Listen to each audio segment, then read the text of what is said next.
Hello guys and welcome back to the channel. तो आज का जो हमारा टॉपिक है वो है चार्टर एक्ट 1833। तो चार्टर एक्ट 1833 आया कहाँ से? सिंपली आप जो लास्ट चार्टर हमने पढ़ा था चार्टर एक्ट 1813 हमने पढ़ा था, प्लस 20 ईयर्स ऐड कीजिए तो यहाँ पे बन गया हमारा चार्टर एक्ट 1833 जो कि हमें आज पढ़ना है, ठीक है ना। जैसे कि आपको पता है चार्टर एक्ट हर 20 साल के बाद आता था। कहाँ से आता था? जो हमारी ब्रिटिश गवर्नमेंट है वो चार्टर एक्ट लाती थी। किसके लिए लाती थी? ईस्ट इंडिया कंपनी के कामों को रेगुलेट करने के लिए, ठीक है ना।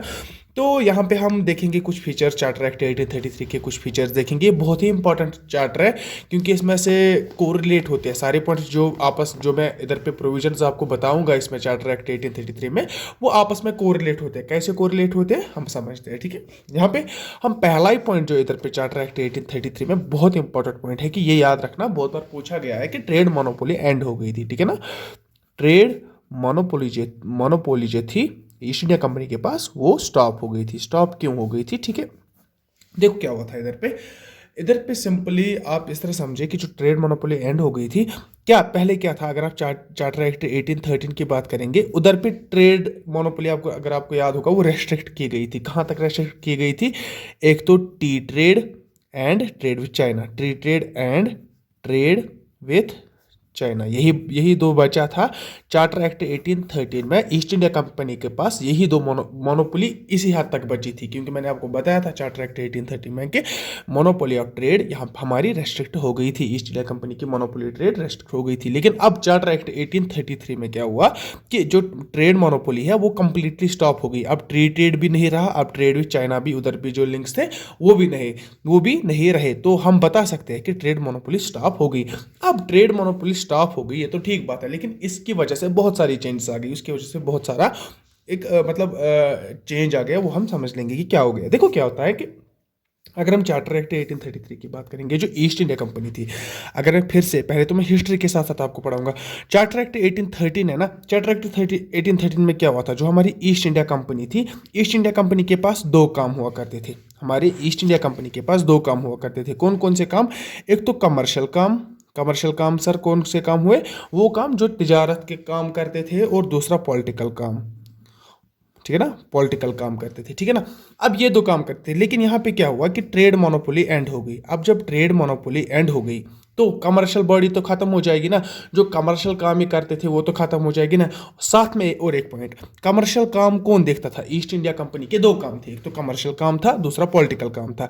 अगर आपको 1813 का याद होगा, या अगर नहीं है मैं आपको रिवाइज करा रहा हूँ फिर से कि 1813 में जो ईस्ट इंडिया कंपनी थी उसके पास हमने देखा दो काम थे, एक तो कमर्शियल काम थे, दूसरा पॉलिटिकल काम थे। कमर्शियल काम कौन करता था? वो करते थे कोर्ट ऑफ डायरेक्टर जो कि 24 नंबर थे। और जो हमारे पॉलिटिकल काम है वो कौन करता था? Board of control, board of control जो कि 6 नंबर थे। यहाँ पे एक मेजर चेंज देखने को हमें मिलता है कि जो ट्रेड मोनोपोली है वो एंड होती है। अब जब ट्रेड मोनोपोली एंड होती है मतलब कि जो ब्रिटिश ईस्ट इंडिया कंपनी है उसकी ट्रेड खत्म हो गया ना, उसका ट्रेड करना खत्म हो गया। अब जब ट्रेड करना खत्म हो गया तो कमर्शियल रेवेन्यू जो होगा वो भी खत्म हो जाएगा। जो कोड ऑफ डायरेक्टर्स है जो कि कौन से काम देखते थे? कमर्शियल काम। अब जब कमर्शियल काम बचे ही नहीं, ये क्या करेंगे? ये सर पॉलिटिकल काम देखेंगे। ये याद रखना कि 1833 चार्टर एक्ट 1833 में क्या हुआ कि जो काम कमर्शियल काम जो कोर्ट ऑफ डायरेक्टर्स कर रहे थे, वो कोर्ट ऑफ डायरेक्टर्स अब पॉलिटिकल काम कर रहे हैं, और बोर्ड ऑफ कंट्रोल भी अब पॉलिटिकल काम कर रहे हैं। मतलब जो भी पॉलिटिकल काम कर रहे हैं ना कंपनी का, पॉलिटिकल काम से मतलब क्या? जो एडमिनिस्ट्रेटिव काम है। अब जब ये पॉलिटिकल, अब ये क्या, अभी तक ईस्ट इंडिया कंपनी, समझिए इस बात को, ईस्ट इंडिया कंपनी अभी तक क्या थी? एक तो पॉलिटिकल पावर भी थी, दूसरा ही कमर्शियल बॉडी थी। लेकिन चार्टर एक्ट 1833 के बाद जब कमर्शियल पावर्स खत्म हो गई तो east India company purely administrative body बन गई। क्या बन गई? Purely administrative body. कौन सी? ईस्ट इंडिया कंपनी बन गई प्योरली एडमिनिस्ट्रेटिव बॉडी, क्योंकि अब इनको खाली एडमिनिस्ट्रेशन करना है, बिजनेस वगैरह तो इनको करना नहीं है क्योंकि मोनोपोली तो खत्म हो गई। अब जब बिजनेस नहीं करना है इनको, जो इनका बिजनेस देखता था कोर्ट ऑफ डायरेक्टर जो 24 नंबर थे, उनका काम भी तो खत्म हो गया ना। इनका काम भी तो ट्रेड मोनोपोली एंड होने के साथ ही खत्म हो गया। तो इनको भी लगाया गया पॉलिटिकल काम देखने के लिए, या आप बोल सकते हैं कि एडमिनिस्ट्रेटिव काम देखने के लिए। किसके? ईस्ट इंडिया कंपनी के एडमिनिस्ट्रेटिव कामों को देखने के लिए अब दो बॉडीज बनी थी, एक तो कोर्ट ऑफ डायरेक्टर्स, दूसरा बोर्ड ऑफ कंट्रोल, ठीक है। ये तो हो गया एक पॉइंट, ठीक है, एक पॉइंट जो लिंक करता है हमारी ट्रेड मोनोपोली एंड होने से क्या फर्क पड़ा। अब दूसरा पॉइंट जो है जो कि ट्रेड मोनोपोली एंड होने से पड़ा वो इस तरह था कि मैंने चार्टर एक्ट 1813 में 1813 कल वाले चार्टर एक्ट में मैंने आपको बताया था कि जो रेवेन्यू है ना, रेवेन्यू मतलब क्या है कि ब्रिटिश ईस्ट इंडिया कंपनी पैसा कमाती कहाँ से है। जो रेवेन्यू है ब्रिटिश ईस्ट इंडिया कंपनी का वो कहाँ कहाँ से आता था। एक तो आता था वो टैक्सेस से, ठीक है, एक तो आता था वो टैक्सेस से। टैक्सेस मतलब revenue generated from British possessions. अगर मैं इधर पे लिखूं revenue generated from British possessions, दीवानिया राइट्स जिनको हम बोलते हैं, ठीक है। एक तो रेवेन्यू कहाँ कहाँ से आता था, एक तो टैक्स लेते थे, ये कहाँ से टैक्स लेते थे, जिसको हम बोलते थे revenue generated from British possessions. दूसरा इनका इनकम कहाँ से आता था, दूसरा हमारा इनकम आता था कमर्शियल एक्टिविटी से, ठीक है ना।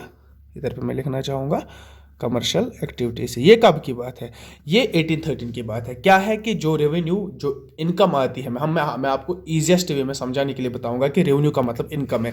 किसकी इनकम, ईस्ट इंडिया कंपनी की इनकम। वो कहाँ से आती थी, एक तो आती थी रेवेन्यू जनरेटेड फ्रॉम ब्रिटिश पोजेशनर्स, जो इनके पोजेशनर्स थे वहाँ से जो टैक्स लेते थे। मैंने आपको कल बताया था कि अगर इंडिया है हमारा, यहाँ पे ब्रिटिश की जो यहाँ से प्रेसिडेंसीज बनी थी उधर पे ये टैक्स कलेक्ट कर रहे थे। कहाँ कहाँ से, मेनली बिहार एंड उड़ीसा वाले एरिया से ये टैक्स कलेक्ट कर रहे थे। तो जो टैक्स कलेक्ट हो रहा था वो एक तिजोरी में रखा जा रहा था, और जो कमर्शियल एक्टिविटीज से ये कमा रहे थे ये दूसरे तिजोरी में रखा जा रहा था।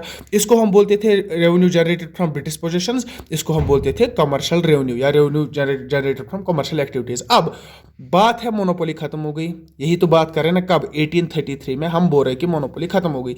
अब मोनोपोली खत्म होने के साथ क्या हो गया कि जो कमर्शियल हमारी एक्टिविटीज थी वो भी खत्म हो गई। अब जब कमर्शियल एक्टिविटीज खत्म हो गई तो कमर्शियल रेवेन्यू भी खत्म हो गया।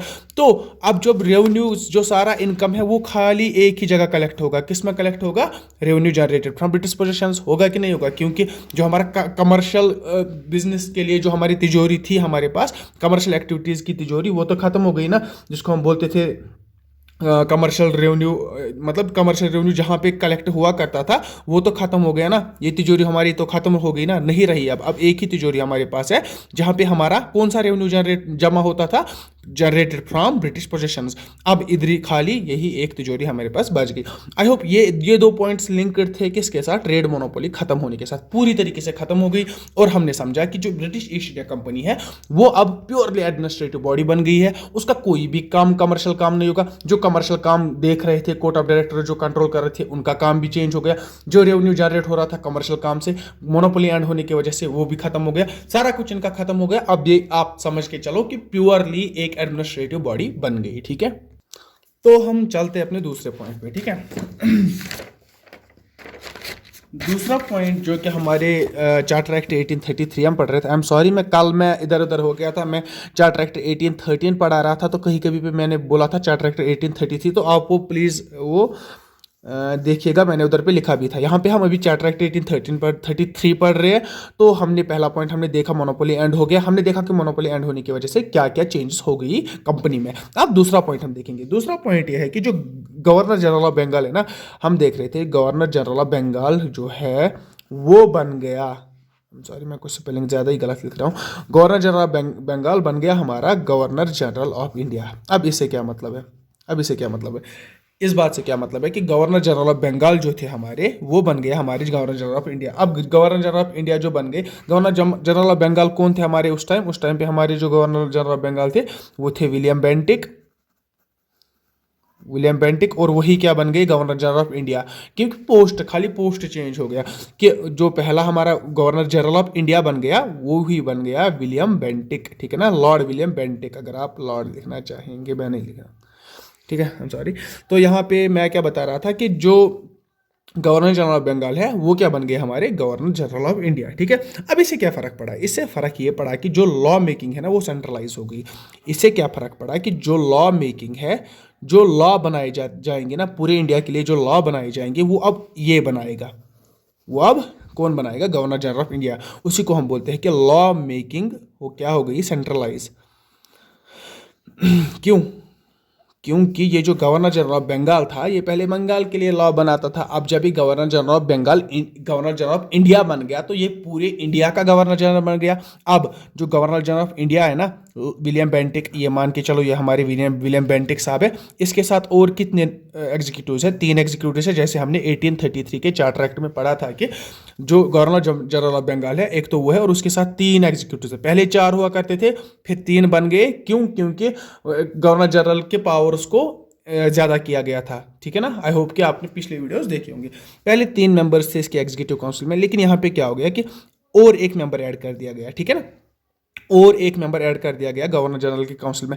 अब ये मेंबर क्यों ऐड कर दिया गया? ये तो लॉ बना रहे हैं ना, ये 3 और गवर्नर जनरल मिलकर लॉ बना रहे हैं। तो ये चौथा मेंबर किस लिए ऐड किया गया?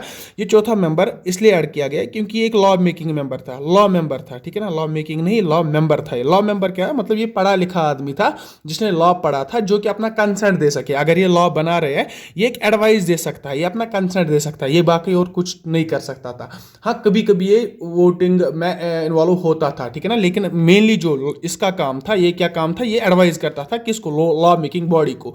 लॉ मेकिंग बॉडी कौन सी थी चार्टर एक्ट 1833 में? एक तो गवर्नर जनरल ऑफ इंडिया, अब मैं गवर्नर जनरल ऑफ बंगाल नहीं बोलूंगा, गवर्नर जनरल ऑफ इंडिया, और उसके साथ 3 एग्जीक्यूटिव्स थे, प्लस और एक मेंबर ऐड कर दिया गया था जो कि एक लॉ मेंबर था, जो पढ़ा लिखा एक मेंबर था, जो इनको एडवाइस देता था लॉ मेकिंग पे। ठीक है ना?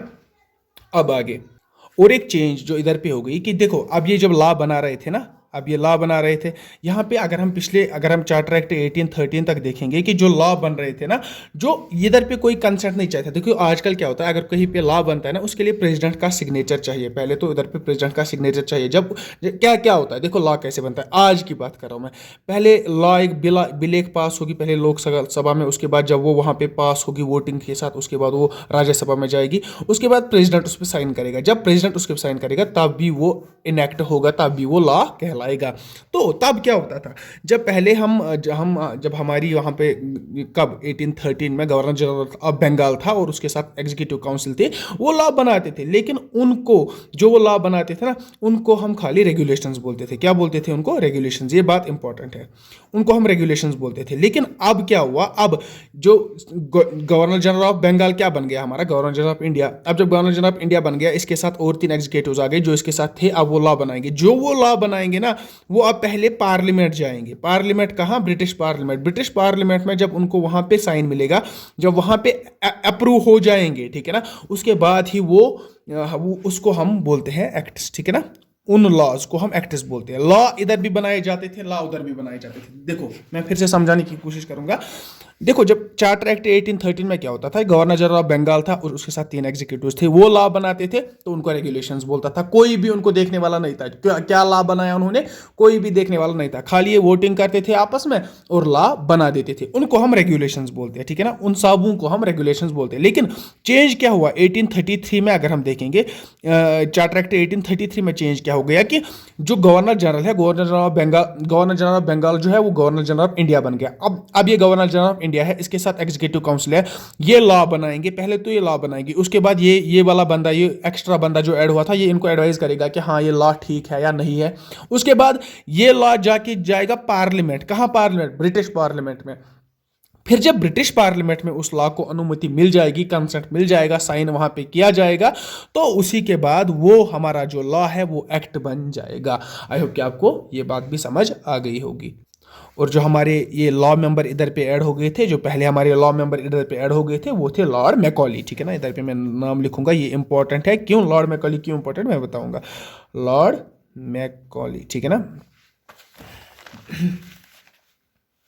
क्या है कि असली ये इंपॉर्टेंट क्यों है, मैंने बताया कि जो यहाँ पे लॉर्ड मैकॉली जो 4th मेंबर यहाँ पे काउंसिल में, एग्जीक्यूटिव काउंसिल में ऐड हो गया था, वो खाली एडवाइस देता था। और ये इंपॉर्टेंट क्यों है कि यही बंदा बाद में इसी चार्टर एक्ट 1833 में क्या होता है कि लॉ कमीशन बनाया जाता है। लॉ कमीशन जो कि आज भी है, लॉ कमीशन बनाया जाता है। कहाँ? चार्टर एक्ट 1833 में। और इस लॉ कमीशन का जो चेयरमैन है वो यही लॉर्ड मैकॉली बन जाता है।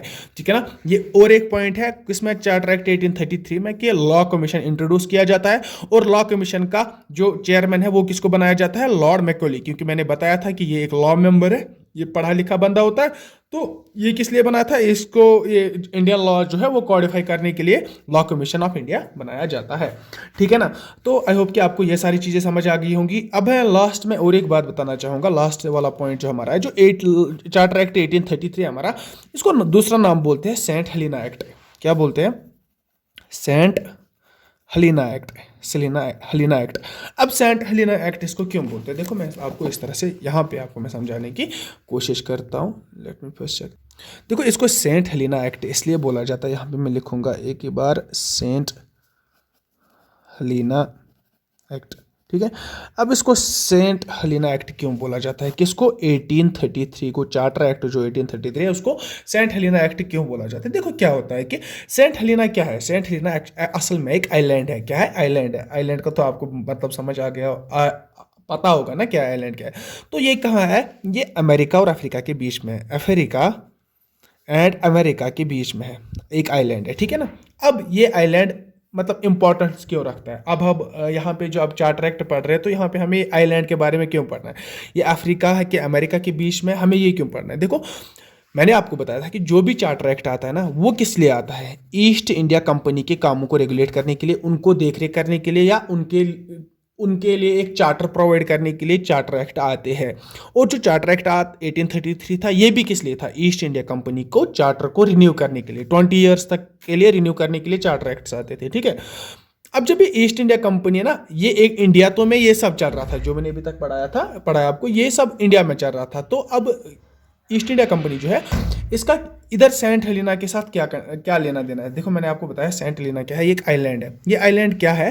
देखो अगर हमें एशिया से यूरोप जाना होगा ना, हम बाई सी रूट जाते थे। एशिया से यूरोप जब हम जाते हैं, हम बाई सी रूट जाते थे। अब ये सी रूट बहुत ही लंबा है, इधर 10 दिन 15 दिन भी लग सकते हैं शिप्स को चलने में, डिपेंडिंग अपॉन, कभी अगर वेदर कंडीशंस खराब हो जाएंगी तब तो एक महीना लग जाता था। किनको? जो शिप्स थे जिनको ट्रैवल करना पड़ता था एशिया से यूरोप या यूरोप से एशिया, बहुत टाइम लगता था इनको। तो यहाँ पे एक आइलैंड डिस्कवर हुआ था, जो ये आइलैंड है, ये पुर्तगीज ने पहले डिस्कवर किया था। तो ये आइलैंड, इसको नाम है, जिसका नाम है सेंट हेलिना आइलैंड। ये शिप्स पहले यहाँ से एशिया से यहाँ पे रुक जाते थे कुछ टाइम के लिए, तो उसके बाद जब कंडीशन ठीक हो जाती थी, या यूजुअली भी रुक जाते थे, उसके बाद यहाँ से निकल के यूरोप जाते थे। तो यहाँ पे एक ये रेस्टिंग प्लेस मान के चलो, कौन था हमारा? Saint Helena island. ठीक है। अब यहाँ पे क्या लेना देना क्या है चार्टर एक्ट 1833 के साथ, हमारा क्या लेना देना है? इस तरह बात है कि जो चार्टर एक्ट 1833 में हुआ कि ईस्ट इंडिया कंपनी के राइट्स इसमें से रिमूव किए गए। क्या मतलब है इसका? कि मैंने आपको बताया पहले जो सेंट हेलिना आइलैंड है ना, ये पुर्तगीज ने डिस्कवर किया था। उसके बाद ईस्ट इंडिया कंपनी ने इस पे कब्जा किया, उसके बाद डच आए, उन्होंने कब्जा किया, उसके बाद फिर से ईस्ट इंडिया कंपनी आई, उन्होंने कब्जा किया। ये आपको यही सारी दलील याद रखने की जरूरत नहीं है, आप बस इतना याद रखिएगा कि जो सेंट हेलिना आइलैंड है उस पर किसका पोजीशन था? ईस्ट इंडिया कंपनी का। ईस्ट इंडिया कंपनी का पोजीशन था सेंट हेलिना आइलैंड पे। लेकिन चार्टर एक्ट 1833 में क्या होता है कि जो पोजीशन है वो सीधे ब्रिटिश क्राउन लेता है। क्या लेता है? British crown. मतलब इस पे अब डायरेक्ट रूल होगा ब्रिटिश क्राउन का, ईस्ट इंडिया कंपनी का नहीं होगा। तो यही मतलब है कि जो चार्टर है ना, चार्टर किस लिए था? ईस्ट इंडिया कंपनी के लिए। उसमें एक पॉइंट ये भी था कि जो हमारा सेंट हेलिना आइलैंड है उस पे जो इनका रूल चल रहा है, ईस्ट इंडिया कंपनी का रूल चला है, अब इस पे से ईस्ट इंडिया कंपनी का रूल नहीं चलेगा, अब उस पर सीधा रूल चलेगा ब्रिटिश क्राउन का। ये भी तो एक रेगुलेटिंग पॉइंट था ना ईस्ट इंडिया कंपनी के लिए। किसके लाया? किसने था? ब्रिटिश गवर्नमेंट ने। आई होप कि आपको ये सारी चीजें अच्छे से समझ आ गई होगी। बस that was it for our charter act 1833। Next video will continue charter act 1853 and will be doing, बस इतने ही है आई गेस। हाँ, चार्टर एक्ट इतनी है, ठीक है ना। और इसके साथ हमारा फिर कंपनी रूल भी खत्म हो जाएगा। उसके बाद हम जाएंगे अपने क्राउन रूल पे। आई होप कि आपको ये सारी चीज़ें समझ आ गई होंगी। हमारा चार्टर एक्ट 1833 आपको समझ आ गया होगा। तो प्लीज़ आप एक काम कीजिए, लाइक कीजिए, वीडियो को शेयर कीजिए। हर एक वीडियो में मैं बोलता हूँ तो आप करते नहीं है, छोड़ो, रहने दो। Thanks and good bye.